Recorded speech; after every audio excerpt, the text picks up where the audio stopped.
But I also think it's really comes down to really connecting with our intuition too. Like our gut tells us a lot. And I think a lot of the times when we're going through a lot of these things, like our gut is already telling us like, like you don't have time for that. Or, you know what I mean? Like, but we just kind of blow past and like, wow, make it happen, and it's like, just listen to your intuition. And sometimes you give that person the space and it really wasn't that important that you had to do all that stuff for them. They actually didn't care. Yeah, because how many women do you know that are running on fumes, like energy? They're like, what the hell is that? Yeah. Well, like, and energy is like, we know what energy is. It's like the energy to go forward and go do something. Like, at the end of the day, I'm not like like, for example, working out. Like, I don't have the energy to work out at the end of the day. So I work out in the morning, So there's like physical energy. And then it's like our thoughts are made up of energy, like they have momentum as well.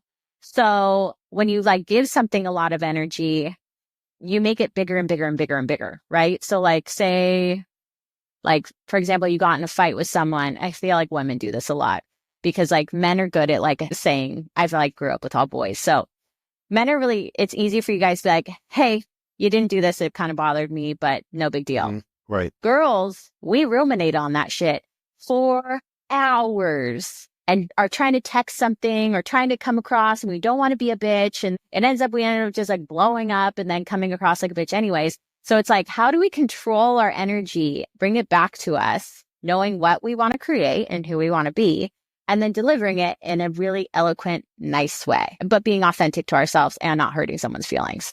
That's all reality shows, right? Like I watched this real estate reality show in Manhattan or something. I rarely watch them, but I like the dude that's the real estate guy in Manhattan. So I decided, okay, I'll watch this one. And it was just all like real estate women mad at each other, having lunches and then talking shit on each other. I was like, is that how it operates? Yeah, but like for guys, like if you really think about it, guys really take a lot of that energy and emotion out of things and they can just deliver like something like, hey, you didn't take out the trash. I'd be like, just make sure you hey, do it next time.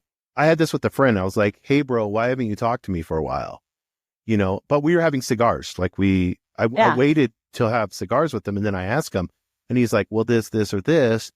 And then I was like, bro, it's cool. Like you should have just said something to me. And he's like, I know I should have. And then we were done. Like it's really easy. It's easy. And that's the other thing. I think sometimes we work up so much stuff in our heads and we have no idea that like everyone else is experiencing all this shit too in their lives. We have no idea what's really going on in everyone's lives. So to not really take anything personal. So I always like look at it as like, what is the energy I want to put into something? What do I want to create? And then what do I want to deliver out? And I think that's really where grace comes in too, because I can give grace to myself because I'm going through something. And like yesterday, I had a total panic attack and I had a bad day. Like I'm going to give myself grace that I didn't accomplish as much as I needed to do or perceived needed to do. And you didn't kill anyone, hopefully.